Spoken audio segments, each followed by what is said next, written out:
तो अभिषेक बाबू जी, मैंने सुना है दक्षिण भारत में भूकंप आ गया है।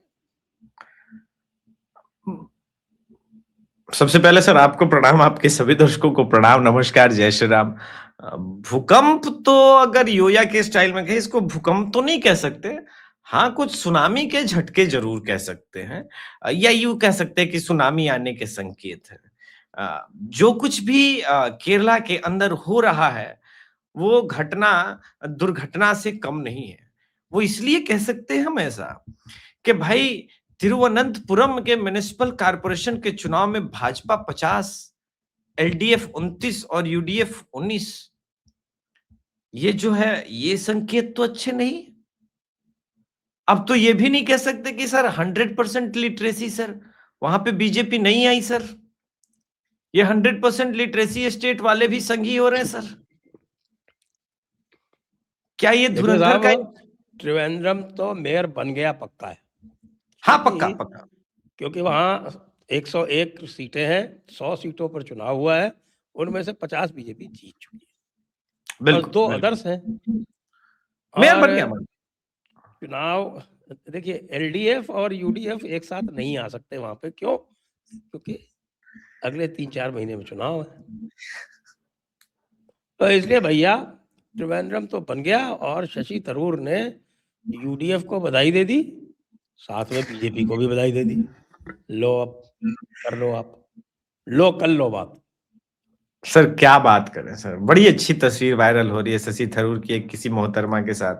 मतलब इस तरह की वायरल होती रहती है शशि थरूर जी की तस्वीरें।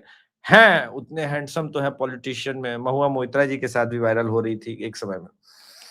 तात्पर्य यह है कि सर, जादू तो पता नहीं किस तरफ से चल रहा है, किंतु जो भी तिरुवनंतपुरम में हुआ, ये लेफ्ट को भी अच्छा नहीं लगा और कांग्रेस को भी अच्छा नहीं लगा।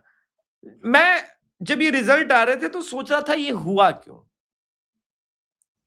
आज लेफ्ट और कांग्रेस एक दूसरे के विपक्ष में खड़े ही नहीं है। भले केरला के अंदर सत्ता प्राप्ति की लड़ाई चल रही हो, किंतु पूरे भारतवर्ष में टेक्निकली कांग्रेस ही लेफ्ट है और कांग्रेस है ही नहीं। तो एक धीरे धीरे वो सेंटिमेंट पनपेगा, और जहां भी वैक्यूम होगा कोई तीसरा फुलफिल करेगा। ये तो प्रकृति का नियम है। बंगाल में क्या हुआ? बंगाल में भाजपा नहीं थी, ममता बनर्जी के अगेंस्ट में लेफ्ट ही थी। लेकिन जब लेफ्ट ही नहीं रहा तो लोगों के पास अल्टरनेट में ऑप्शन क्या है? बीजेपी ऑप्शन है, तो बीजेपी की तरफ चले गए। अब वहां कांग्रेस और लेफ्ट ही एक हो जाए और एक ही प्रकार का काम करता रहे, तो ये एक बड़ा रिवाइवल है, बड़ी जीत है। और मुझे लगता है कि आने वाले समय में धुरंधर जैसी फिल्मों को और दोष दिया जाएगा कि इस तरह की फिल्में बना बना के लोगों का ब्रेन वॉश किया जा रहा है। वरना हमने तो न जाने कब से, मुझे तो याद नहीं आता सर, मैं बहुत छोटा था और फिल्म रोजा में देख रहा था, तो अखबारों में उस वक्त निकलते थे कश्मीरी ब्राह्मणों के। भाई केरला में इसका इम्पैक्ट थोड़ी है, केरला में तो केरला स्टोरी का इम्पैक्ट। अभी आ रहा हूं वही, लेकिन है तो फिल्मों का इम्पैक्ट। देखिए सर, ये जो फिल्में बन रही है, यही तो ध्रुव राठी कहता था अपनी फिल्में बना लो। तो हमने अपनी फिल्में बनानी शुरू की। अब ये कह रहे हैं जनाब कि भाई ये सब प्रोपेगेंडा है। मैं 1992 की बात क्यों कर रहा था? मैं छोटा था। देखिए, छोटे बच्चे का मस्तिष्क प्रश्न पूछता है। तो अखबारों में हम लोग खेल का ही पन्ना मोस्टली पहले पीछे पलट के पढ़ते थे, किंतु जब रोजा फिल्म आई थी तो उसका म्यूजिक बहुत वायरल हुआ था और दूरदर्शन पर ही है। तो फिल्म में पंकज कपूर विलेन बने हुए थे, एक अधिकारी की किडनैपिंग हुई थी, 1992 में स्टोरी थी, और 1990 में कश्मीरी हिंदुओं के साथ नरसंहार हुआ था। पूरे फिल्म को आप लोग रिपीट मोड में देख लीजिए, जैसे उल्टा पलटा के देखना है सर। एक बार भी उनके बारे में बात तक नहीं है।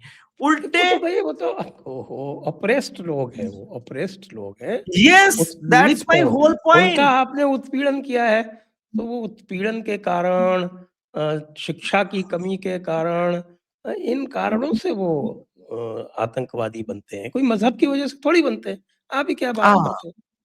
मजहब की वजह से नहीं बदल लेते।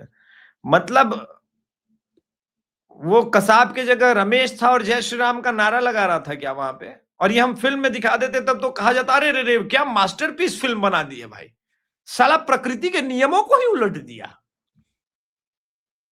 यही यही यही कारण है।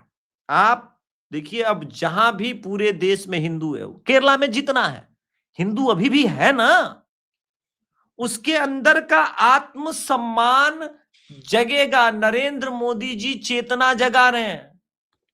हम विवश थे, हम लाचार थे, हम अंडमान निकोबार में वीर सावरकर जी की प्रतिमा स्थापित नहीं कर पाए, उस वक्त और बात थी। अब हमारी सरकार है, देखे ना मोदी जी और संघ प्रमुख वहां गए, भव्य वीर दामोदर सावरकर जी का कितना सम्मान हुआ।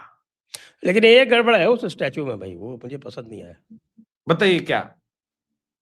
उंगली क्यों उठाए हुए हैं? उनको मुट्ठी उठानी चाहिए। अच्छा, नहीं एक्चुअली उनकी फोटोज में हमेशा उंगली उठाए हुए थे, उन्होंने ब्रिटिशर्स को हमेशा उंगली की, तो मोदी जी ने सोचा कि कांग्रेस को उंगली करा देते हैं। क्योंकि उंगली जो है ना, एक कोई और भी है, वो उठाए रहते हैं, आपको पता है। नहीं, मुझे देखिए मेरा वो ये आगे हमेशा उंगली दिखाते हैं, वो बात अलग है। वो आगे दिखाते हैं। नहीं एक्चुअली ये सत्य है ना कि जब तक वीर दामोदर सावरकर जी जिए और ब्रिटिश भागे नहीं, तब तक वो ब्रिटिशर्स को उंगली तो करते रहे, कभी कलम से उंगली करते रहे, कभी अपनी वाणी से करते रहे। तो मोदी जी ने कहा कि वैसे भी जब सावरकर जी की उंगली उठती है तो राहुल गांधी से लेकर के पूरे लिबरल गैंग को उंगली होती रहती थी, तो उंगली लगा लो। हाँ, आप ये जरूर आलोचना कर सकते हैं कि सावरकर जी की शायद उंगली गलत उन्होंने उठा दी।